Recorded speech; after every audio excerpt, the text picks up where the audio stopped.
Good morning. For today, you will be completing a lab about photosynthesis. In this lab, you should be able to observe the role of indicators in identifying the presence or lack of molecules or ions. You should be able to observe the release of oxygen from plants during the process of photosynthesis in the form of bubbles. Before you begin the experiment, you should answer the pre-lab questions in your lab report. You may use the background information found in the lab report or your photosynthesis notes in answering these questions. You should also write a prediction or hypothesis of what you expect to observe when you place the Elaudia plant into the jars.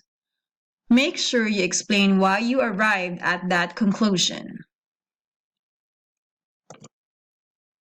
These are the materials that you will need for this photosynthesis lab.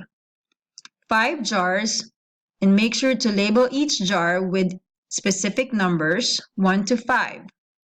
Elaudia plant, water, straw, and the brown thimble blue indicator. And these are the steps in this photosynthesis lab. First is to fill a jar about 4/5 full of water, and then add 12 drops of the bromothymol blue indicator. Using a straw, blow gently into jar number 1 for 1 minute.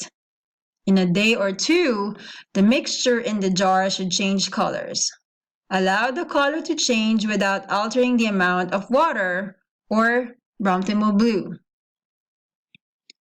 Put a small piece of Elaudia into the mixture and make sure the plant is submerged.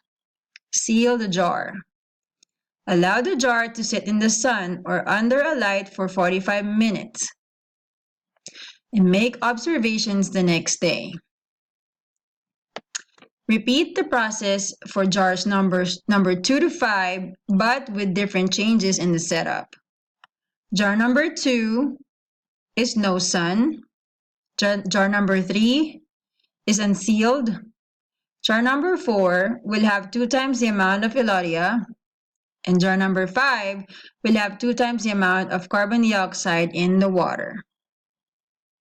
Observe the jars for 3 days.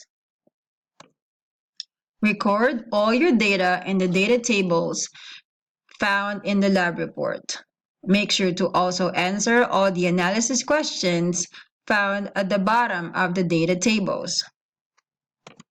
Using your answers from the analysis part and the results of the data table, write a conclusion about your experiment.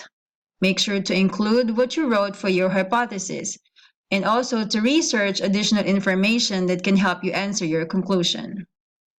If you have any questions about this experiment, just see me or send me an email for any clarification. Thank you and good luck.